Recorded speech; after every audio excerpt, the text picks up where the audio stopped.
Sports Buds TV. Join in as we explore the latest news and thrilling matchups. Whether you're a diehard or a casual, this is your destination. Yo, yo, yo, yo, welcome to Sports Buds TV. It's your homeboy Fred Free, hanging out with the homie known as Serge So Sick. How you doing, Serge? What up, Brody? Doing good, man. Wednesday night, a lot going on in sports. I'm doing good over here. What about you, bro?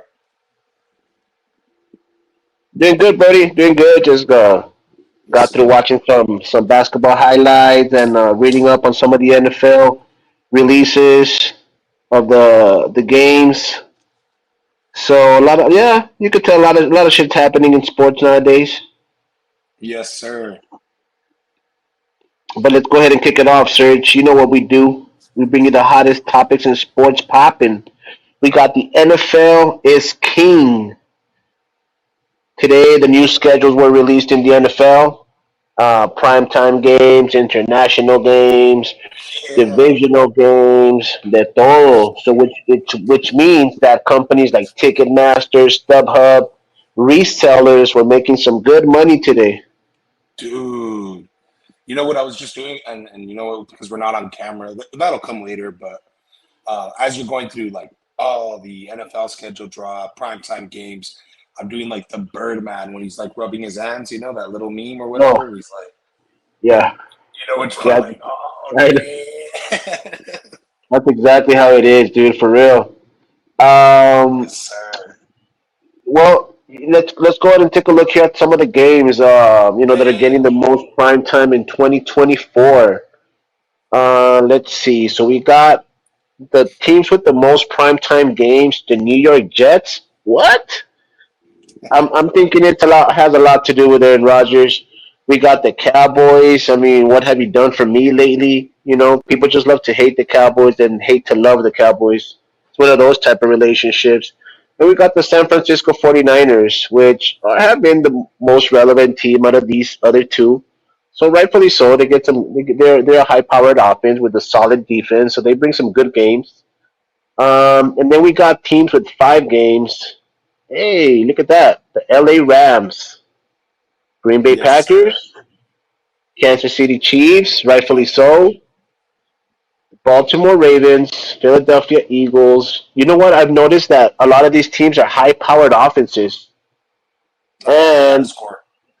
and you got some teams that are I say mid tier, not most of them, but the first half at least. We Sure. got the Bucks, the Seahawks, the Steelers, the Falcons, the young Texans, and the Browns. Doo doo Browns. I'll say this, friend. I'll say this. I'm not gonna say that lower tier or mid tier, whatever you want to say. The teams with 4 games. At the end of the day, it's 4 primetime games, and to me, looking at them, dude, they seem like, and I don't mean like wild card, as in like they're wild card contenders. I feel like they're a wild card. You don't know what if they may end up making a Super Bowl run. They may end up maybe missing the playoffs, but them teams are not to be, I'd say, slept on. As far as the teams with 5 games, when I look at those, and then I look at the teams with 6 games, it's one game that separates them. And at the end of the day, we're looking at New York, we're looking at Dallas, and we're looking at San Fran. Pretty big markets, teams that Yeah. you know, fan bases. I know the Jets probably haven't made a whole lot of noise, but it's New York. It's Aaron Rodgers. So you know they're going to give him that prime time. But Yeah, yeah, man, I'm absolutely. looking forward to it. You want to look at week one? You still kind of want to dive a little bit into like the prime time games we're looking at right now, but because I kind of have an idea of what we're looking at for week one as far as prime time goes. Let's do it. Let's do it. Yes, sir. So Chef D shares this. This was actually done yesterday. Now today we got the rest of the schedule, but check it out, dude. Thursday night we kind of had an idea there. Ravens at Chiefs, but then we get that Brazil game on Friday night, right? The Packers and the Eagles. Then the Wow. Sunday afternoon game is the Cowboys at the Browns, and then it was announced that the Sunday night game will be the Rams and the Lions. So I can't wait for that one. Kind of a from the playoffs this year. run it back kind of type deal, type shit. And then Monday Night Football, of course, the Jets, we talked about them. We talked about the Niners. They'll be facing each other on Monday Night Football for week 1. And we even have a sneak peek there for Thursday night football week 2 with the Bills taking on the Fins, the Dolphins. So pretty good stuff. A good, as far as prime time is concerned. A whole lot of other teams are going to be in action, of course, but that's what we're looking at for prime time week 1. Yeah, dude, they're all solid games. You're gonna have a good opening week, for the 2024 season. Starting off with the Thursday night Ravens at Chiefs. I mean, these two teams have just recently developed a little bit of a rivalry between them. Yep. For some reason, the Ravens always bring it to the Chiefs, but the Chiefs just seem to come out victorious at the end. So that's how you build rivalries like that, in games that matter. And then you got that game in Brazil, first time an official NFL game is played, in South America. What better matchup, Packers and Eagles? The Packers, one of the youngest teams in the league against the Eagles, a Super Bowl contender. So that's going to be Veteran team. legit. And then Sure. we got the first Sunday primetime game, Cowboys at Browns. I mean, both teams, they're pretty hyped. Gotcha, And gotcha. and then you got the Jets at 49ers, another one. I just think it's going to be because of Aaron Rodgers. I mean, that's pretty much all the Jets bring to the table. And the 49ers, I mean, they're going to be a solid team. One of the teams that has the most primetime games. So I can't wait for that one. And then you said the Rams go to Detroit to face the Lions. So we take on, the Rams will be taking on the Lions. Actually, I didn't see home or away, dude, but yeah, they are Mm. facing off Sunday night, prime time, week 1.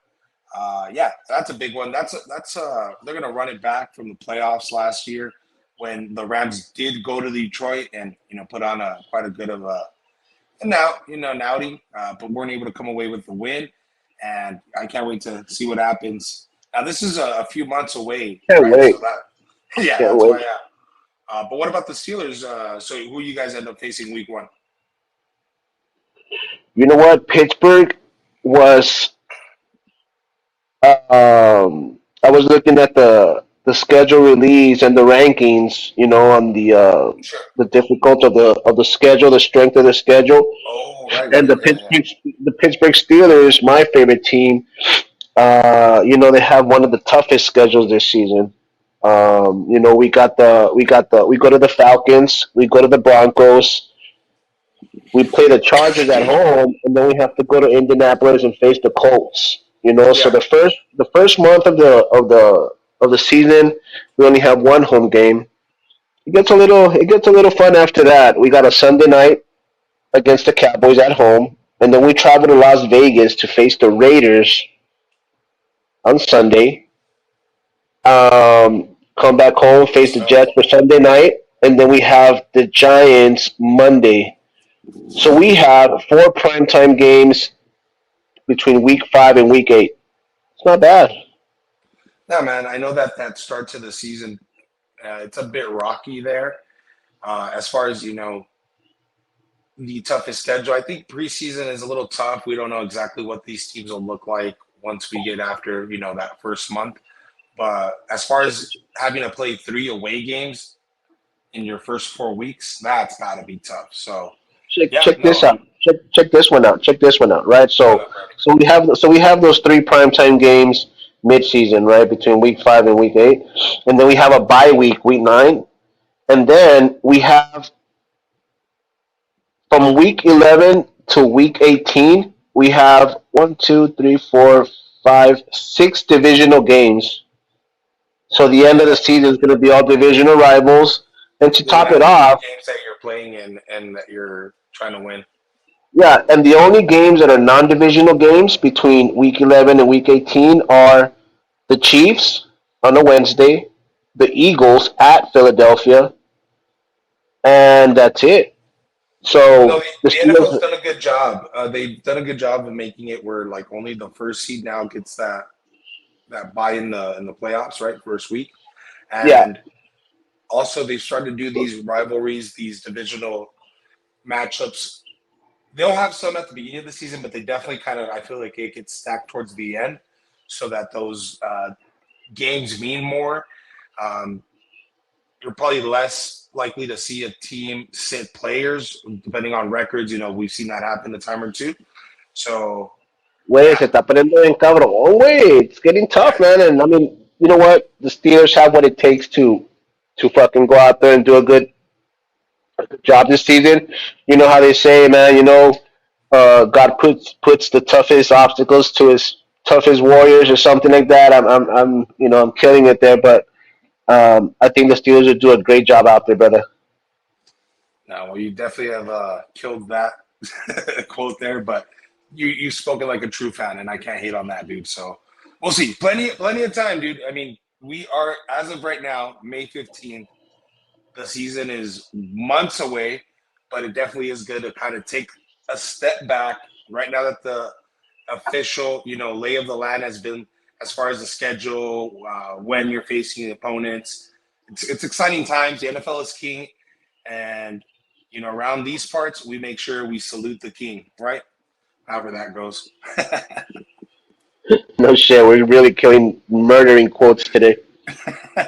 Hey, but you know what? We ain't gonna murder. Don't forget, we do the sports talk here. Like, comment, share, subscribe, whatever you can. Follow us on all social media at Sports Buds TV. Y'all know what to do. Yes, sir. We know what to do. Y'all know what to do. What do we got next, Fred? Oh, you know what? It's not a sports show without talking NBA playoffs. And speaking of heating up, bro, está calentando, se está armando. It's hot off the presses. Dude, we already have a team that's made the conference finals. And they're waiting. They're sitting Yep. back, chilling, waiting to see what's going to happen with these other squads. You know what? I'm gonna be honest with you, bro. Something about that series just wasn't.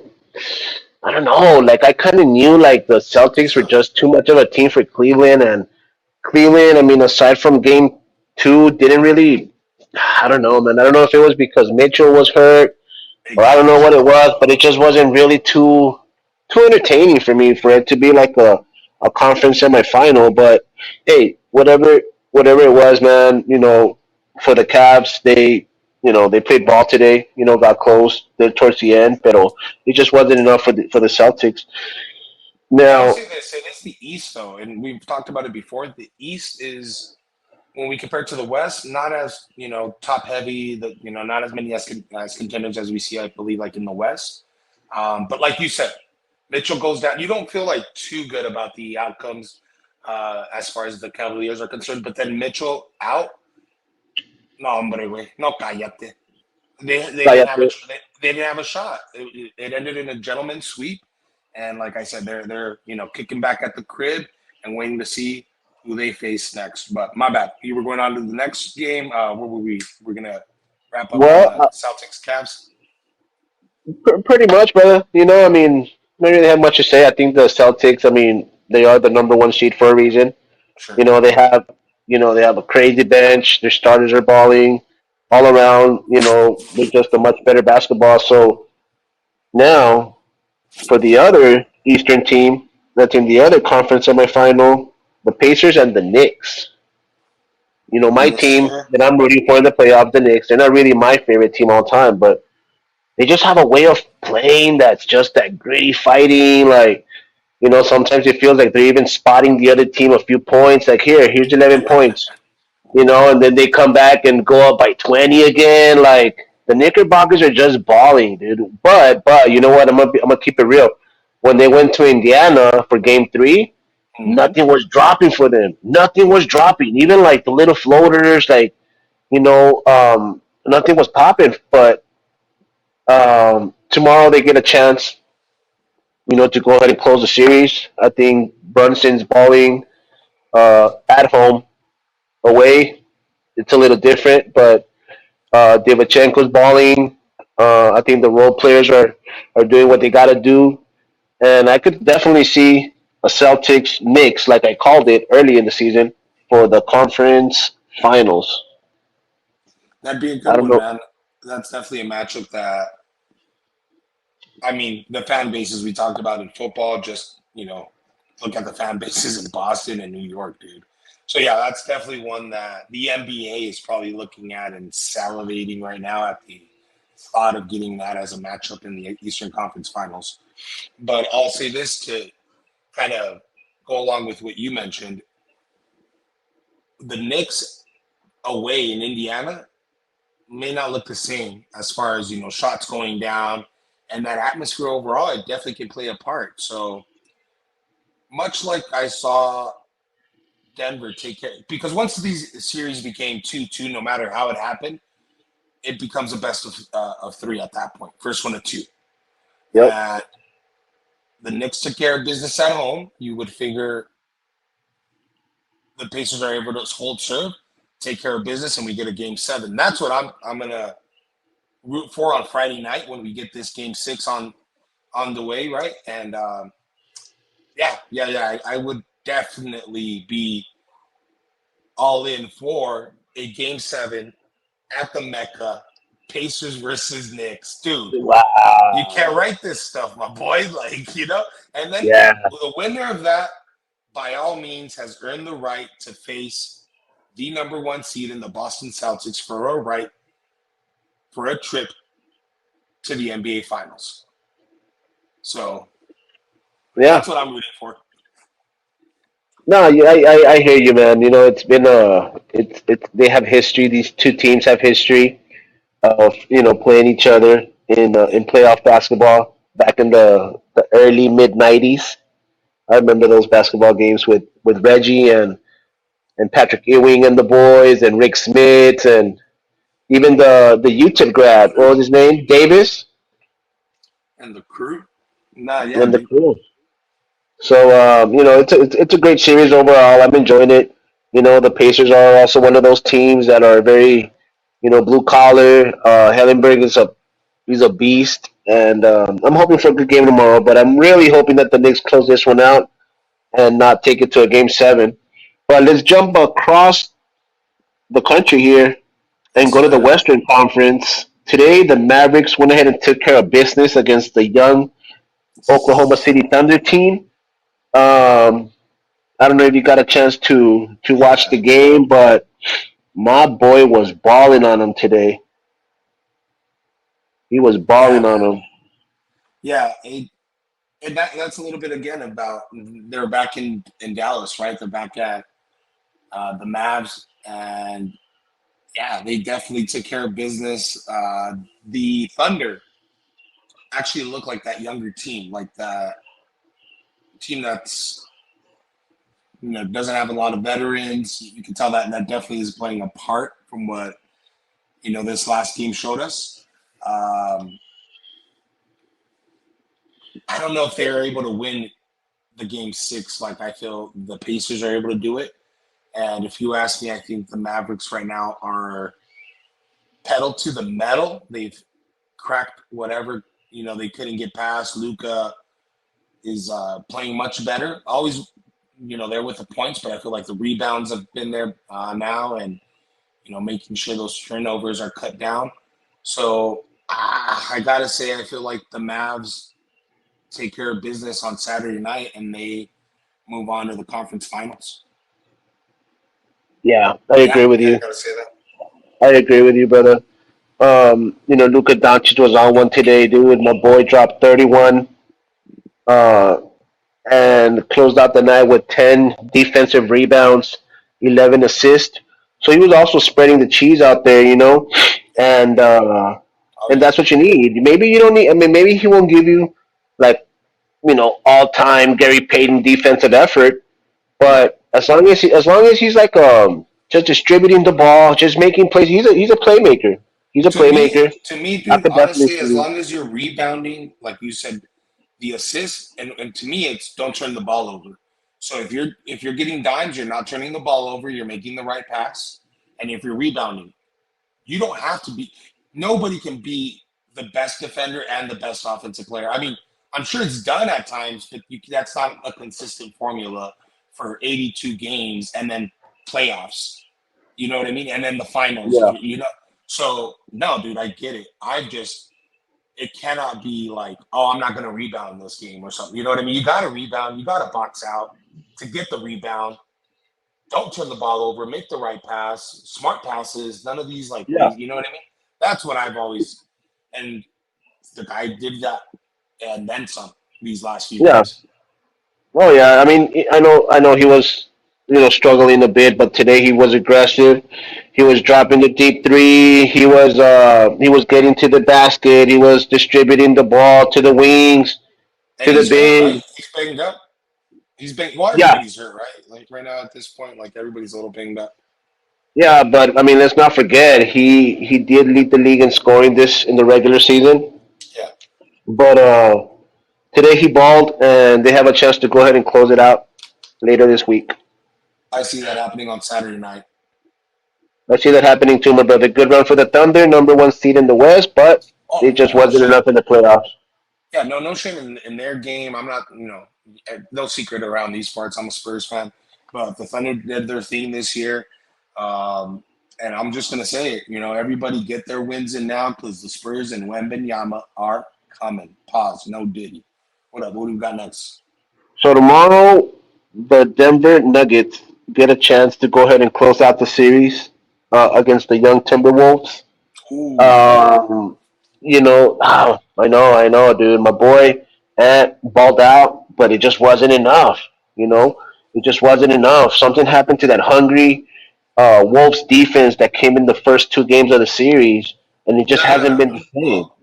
Well, because look, check it out, dude. I'll say this: when the Wolves went up 2-0, it's hard for me to at that point think a team's gonna lose four in a row. And tomorrow night,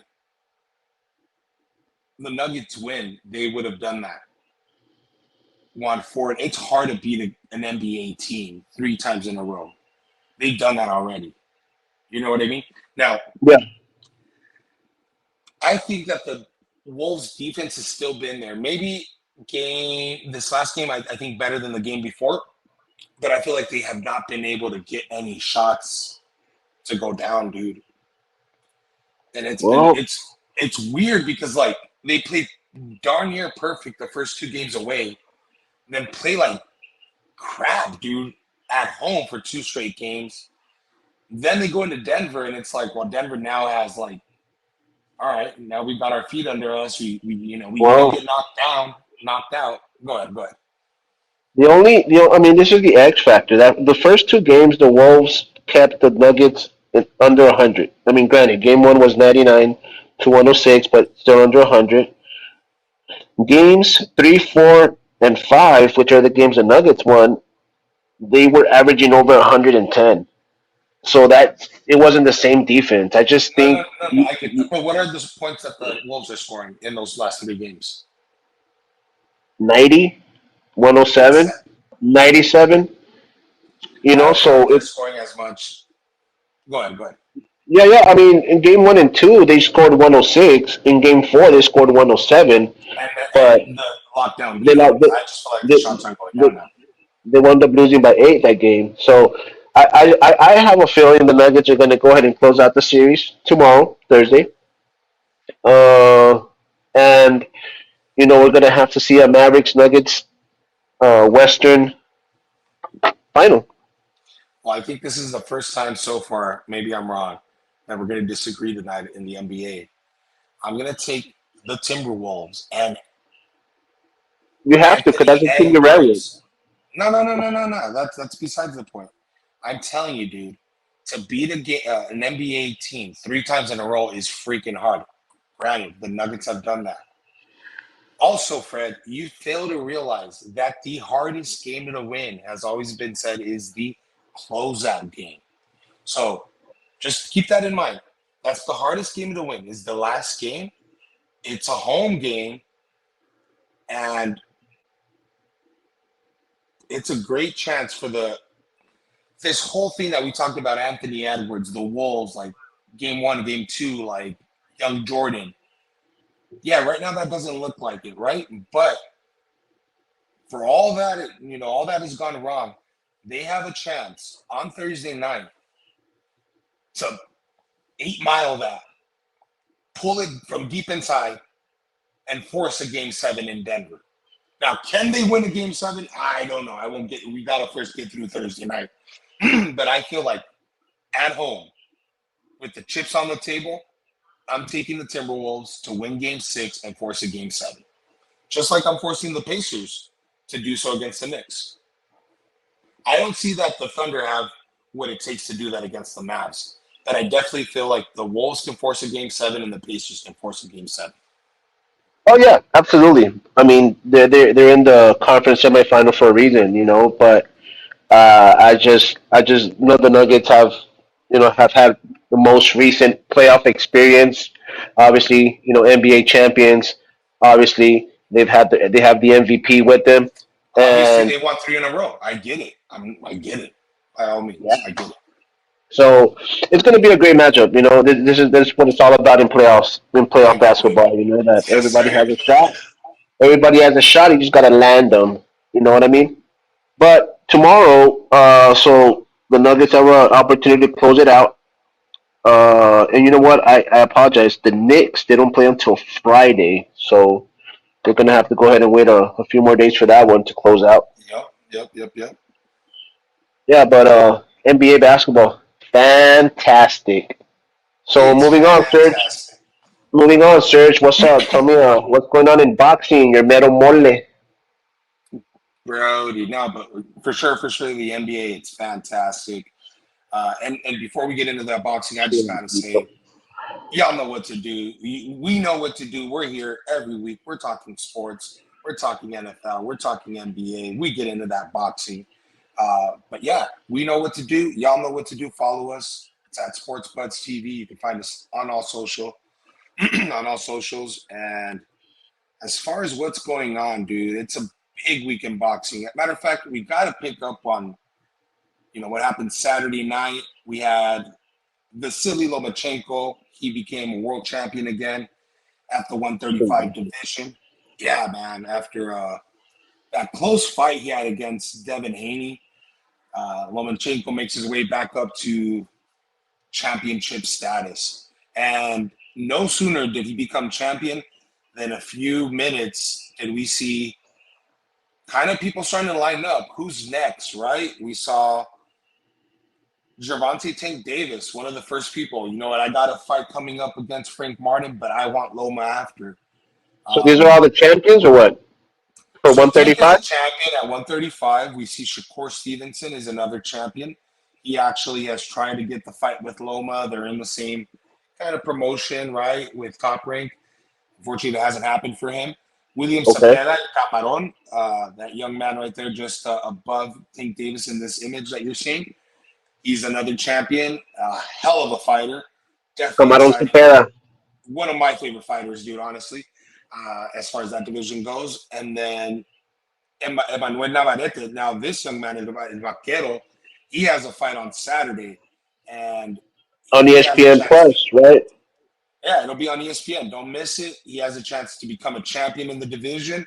So Loma has options, but as I mentioned, Tank Davis throws his hat into that ring, says he's after Frank. Let me get Frank first, and those are his words. Right after Vasily Lomachenko had his fight, but then Bob Arum, the famous promoter, now in his late 90s or in his 90s, What do you all say? blessed What to do you him. say? He came What do you out say? and just let him know, dude. I'm in my 90s. Y'all on social media? That's easy to do. On social media, you calling out? I can call out Mike Tyson, You loquito. bro. I mean, these kind of guys want to get behind it takes a fighter, you know what I mean? But what he's talking about is like everybody's on social Yeah. media sending out contracts. Send out a contract, dude. I could call out Mike Tyson on social media. What is that? you know? What do yeah. Hey, but you notice how everybody puts Mike Tyson's name as like the top, like Right. the tough guy. They're like the toughest Yeah. guy because they He's know the they he's know the what gatekeeper. Iron Mike's all about. Yeah. He's the gatekeeper. No, I get I it, can't dude. I But can't look, wait. I can't wait for that Mike Tyson Jake Paul fight. That shit's gonna be fucking lit. oh Say yeah, what no, they we got say. we got some time to get into that one for sure. No, yeah, but Hey, Actually, but we had a press conference for that, dude. We should have kind of put that part of the show, but I know we dive quite a bit into boxing. But we had that press conference for Jake Paul, Mike Tyson. I'm really looking forward to that undercard, the co-main event. Um, Katie Taylor, Amanda Serrano, round two. They're gonna go at it again, dude. I'm really looking forward to that fight. Of course, the Mike Tyson Jake Paul main event. That's gonna be intriguing to see what happens, but I cannot wait for the rematch of arguably the best ever women's fight in boxing. But yeah, man, dude, that's gonna be in July coming up. But you down the know, line, yep, it's. I mean, 60-year-old Mike Tyson. Is he 60, 67? How old is he? Do you know? he's got to be up there, dude. I mean, I I don't don't know, have he's it in front of me, 50. but he's got But to be up there. Iron Mike Tyson, that's gonna be insane. And then you got who you said Serrano on the same card fight? Taylor Amanda and Serrano. Serrano, Katie Taylor, they're gonna go at it Oof. for the rematch, dude. So I Man, can't that's gonna wait. be a good. Hey, but for sure, we're gonna have to talk about that one, dude. Once that shit comes a little bit closer. I know it's Yeah, sometime in July, but I'm I sure we'll just talk about that. We'll I just said dedicate a show to it. I just wanted to bring it up because it was the first time they did that press conference. They faced off, them being Jake Paul and Mike Tyson. And Tyson kind of gave him a little rough tap, little jabs there to the body, I see saw what he could do. that. I And, saw Jake that. kind of pushed him like, kind of get off me, boy. But, that might be some little sportsmanship, some little mind games, whatever you want to call it. Might just be like, dude, all it takes is boom, right here. Bam, bam, bam. You can't do shit about Yeah, it. yeah, I agree, dude. It's gonna be entertaining. I mean, I don't give a fuck what people say. I'm still gonna watch that shit. But all right, so let's break down this image you have here on screen. So we talked about Shakur. You said that one could possibly a matchup with Lomachenko in the near future. Well, listen, there's some backstory to that. They're both with Top Rank. Actually, Shakur has got one fight left with Top Rank. So right now, the kind of word on the streets is Lomachenko is an option for him, but Lomachenko has also hinted as he may just walk out the door. He's kind of think he's a two-time Olympic gold medalist. He has had nothing but like top name fights forever. Yeah, Um, so he may just be walking out that door. But Shakur wants to get that fight. We saw the quote earlier from Tank Davis calling, for that fight himself. And I mean, William Cepeda is a champion in the division. So Loma has always wanted to be undisputed. It's a goal that he has not been able to accomplish, but he's right back in hey, the mix. that's what I was about to say, Serge. That getting that title, that's how much it means. They just gave him that target on his back, and Oh yeah. he has all these other champions and around that same weight class, same division. Like, hey, I could get a And shot to unify my belt. Like, I'm gonna take a yeah. shot. And speaking of which, this Saturday, Emmanuel Navarrete, he's on that image there, but you'll see the reason he's on there is he's gonna have a fight and he'll be taking on Barenchek. This takes place Saturday night, ESPN. Don't miss it. So he may also be in the mix there to fight with Loma. A fight with Navarrete versus Loma, Navarrete versus Cepeda. Those are definitely exciting fights that, bout unification bout. Yeah, Um, he doesn't fuck yeah. necessarily have to go into the Tank fight or the Shakur one right away. Maybe those two fight each other. And Loma takes care of, his business on this side, and then he probably fights the winner there to become undisputed. There's quite a bit that can happen, but that kind of gives you the lay of the land as far as that performance. Loma, he fought George Cambosos, put on just a masterful performance, dude, as a boxer. The Yeah, he footwork, did. the punches to the body, dude. Wow, it was amazing defense. It was an amazing performance in the 11th round. I didn't think I'd see George Cambosos just say no mas, but that's exactly what happened, dude. They threw in the towel, of course, kind of save a little bit of face, but dude, he took that body hit and took that knee right away. I know people talk about Ryan took that knee, but those body shots hurt, man. They're debilitating, and I mean, you can't blame the guy for that. Um, we'll Oh, see. We'll see what absolutely, Navarrete dude. does this week, dude. But that's another one to look forward to. Fred, I gotta say Absolutely, though, brother. if we're talking boxing this week, there's really just one thing that everyone's got on their mind. One fight that everyone has on their mind. I'm sure you've probably heard of it, dude. Let me put the I picture heard up of it. there. Anyone that is interested that has not heard of it yet, we have an undisputed heavyweight bout. This is No, for the no, World Championship. that's not how you present that to the fans, sir. You gotta hit them with Go the ahead, go ahead. undisputed heavyweight world championship of the world, like that, something like that. And then somewhere along the let's get ready to rumble. Nah, I'm just kidding, man. Hey, nah, we don't want to get sued for that. Just kidding.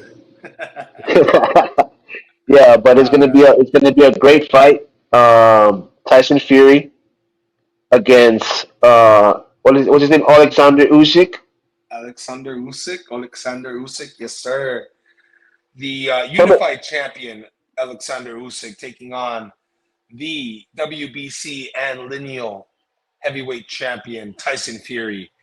This is one that's been quite a few years now, if you think about it, dude. In like, what, 2020, 2021, Usyk becomes champ. Slowly but surely, he starts kind of showing up to Tyson top rank events, kind of like, hey, when are we gonna get it on? When can we fight? When can we become undisputed? See who gets that. Okay. And at first, like Tyson was like, yeah, man, that's cool, whatever. Like I'm doing my own thing. And I'm not sure if the wall started closing in or if he finally was like, I do want undisputed. But after a while, he just was like, you know what? Forget this guy and started kind of, instead of deflecting and being like, yeah, that's cool, whatever, we'll do that sometime. He was like, man, you're on my level. I'm gonna squash you like a bug. And some other words that I won't use, Yeah. but definitely some colorful language that Tyson Fury has had for Usyk. Um, a little backstory on Usyk: he became the unified heavyweight champion by defeating Anthony Joshua. Then they had a rematch, and he beat him again. In fact, I believe it's in Okay. the rematch where AJ, after all this, pressure that he had gone through with the belts, with different situations, even losing to Andy Ruiz, and then beating him for the titles, getting them back. He basically grabbed the belts and he was going to give them to Usyk and just threw him on the ground outside of the ring. Was like, forget these belts. So it's crazy the journey that we've seen Usyk go through. He actually was undisputed at cruiserweight, which is the division just below heavyweight. If he is able to beat Tyson Fury on Saturday night and become the first undisputed heavyweight champion in the four belt era, he's got to go down, I would say, as one of the all time greats. I mean, undisputed at cruiserweight, undisputed at heavyweight. I think he might Yeah. have an Olympic gold medal. Yeah. No, actually, you're right. You're right. Alexander Usyk, not only you have to also take into consideration that this guy's probably in his last hurrah per se. Yeah. He is 37 years old, sir. Let's not forget. Yes, sir. Let's not forget. So, quite an accomplishment, quite an opportunity he has this weekend against well-known slugger Tyson Fury. So, can't wait for this matchup. It's gonna be a good prize fight. Just a little backstory on Tyson Fury, dude. So we talked about Usyk, his kind of path here. Usyk kind of had a little speed bump with Dubois, got over that. But Tyson Fury's last fight, we saw him last year. He took on Francis Ngannou from the UFC, former heavyweight champion, and it was Yeah. built as this baddest man on the planet type shit. And lo and behold, we saw Francis Ngannou dropped Tyson Fury. To his credit, the guy got back up, not in the same dramatic fashion like he did against Deontay Wilder when he was kind of put to sleep, but he got back up and won the fight. Um, in my opinion, and I'm no one to judge, I don't feel like he came in as prepared as he did for the Wilder fights. In fact, this fight that we're getting on Saturday night was supposed to take place in February of this year, Yeah, but I remember. Tyson, I think, got injured. Something happened. It had to get postponed. In my mind, I've thought a time or two, maybe he wasn't hurt. He just needed some more time to get in shape because if you see him this week, he looks really slimmed down. You can tell there's a difference in that body, body type right now. Still the same tall guy, reach, but he seems to have lost some of those extra pounds that may slow him down. He may be thinking this is a fight where he's going to have to move. He's gonna have to. That shit that he brought up with Ngannou, that type shit ain't going to work here. So Not at I'm all. looking forward to it, man. I'm really looking forward to Saturday. This is actually an earlier time kind of for us here. I believe we're looking at around, don't quote me, I don't have it in front of me, but around 4 to 6 Mountain Time, United States Standard Mountain Time. So, whatever your time zone is, you can do the math there. And, they're in the Kingdom of Saudi Arabia. So, that's the difference with the time thing there. But a Yeah, big fight. Do not miss yeah. it. You don't want to miss this. It's an undisputed heavyweight championship fight. It's definitely a fight of the century. And it's going to be a slugfest. I already made my prediction. I'm rooting for Alexander Usyk all day, every day, even before the Yes. weigh-in. I know that's not your style, Serge. You want to wait until Friday. No, when do they No, have no, no, their, no, no, no, no, no. You said you're rooting for Usyk. I'm with you. I can give you that right now. If I'm gonna pick a horse and I'm gonna root for one, I'm gonna root for Usyk. But okay? after the weigh-in, I'll know for sure who I feel will win the fight. All right, fair. That's fair. But I'll be rooting for Usyk. That's no doubt about Absolutely. it. But you can never doubt Tyson, Fury. I mean, there's another thing about another arsenal that this guy has is that he's able to rise up from knockout punch pretty much. So you always have to keep that in the back of your mind too. So I can't wait. You're right, Serge. Fight of the century, something you don't want to miss, and we're definitely going to be talking about it. Probably next week. And just give you our reaction to the fight. Yes, sir. It's that sports talk. Y'all know what we do. Again, before we wrap up, like, comment, share, subscribe. Let us know who you're going with, who you're rooting for, who you're actually going to pick. Or if you're like me and you need to see what's going on at the weigh-in. Now it's the heavyweights, so they don't really got to kind of cut weight, and like these other divisions. But nonetheless, it's always good to see. I feel like that last face-off, because this is the last time we're going to stare each other until we're in that ring, and I put hands and feet on you. Well, just hands because this ain't MMA, right? But you know what I mean. I know what you mean, Doug. Nah, but hell of a show, dude. A lot going on in sports. Tune in next week. My name is Serge. That's the guy, Fred. What you got? Peace. Anything else? I'm good, my brother. All right, Peace. y'all be good. Later. Thank you for listening. Hope you enjoyed the latest episode. Don't forget to subscribe, like, and follow. See you on the next one.